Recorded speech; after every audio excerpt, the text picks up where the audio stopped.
Twabayeho mu gihe cy'amateka, igihe isi ivuka bwa kabiri, ariko si ikirunga, si inkuba, si imvura ahubwo ni tekinoloji. Nongeye kubasuhuza mwebwe musura ino channel, Mr. Irumva Fiacre.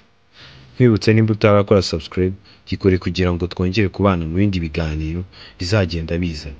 Nongera kukwibutsa nimba ushaka ko hari topic tuvugaho cyangwa hari ikintu udasobanukiwe, jya muri comment wandike, mu minsi mike tuzaba twakwandikiye cyangwa se twagukorera icyo cyicaro. Dutangira tekinoloji mu buzima bwa buri munsi.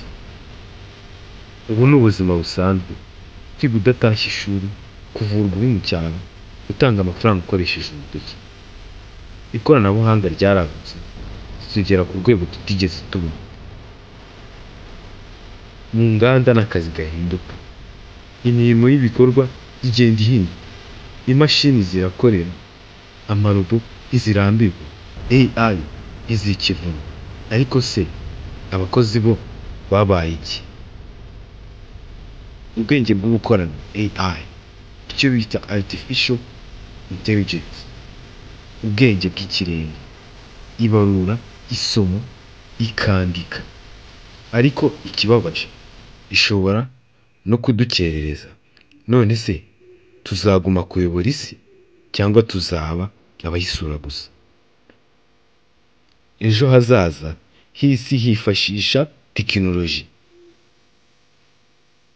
Turimo kubaka imijyi y'ubwenge, amazu azikoresha amatara yumva abantu, n'imodoka zigendera mu kirere. Iyi si ni iki kinyejana cya tekinoloji gusa, ni ubuzima bushya. Soza igice, tekinoloji ntabwo ari igikoresho gusa, ni intangiriro y'ubuzima bushya. Tuzayikoresha gute? Tuzayihindura iki?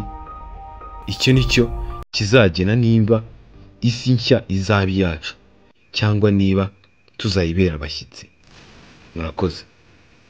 Kora subscribe aka kanya kugira ngo mu kanya mu kindi kiganiro nabwo turi bube turi kumwe.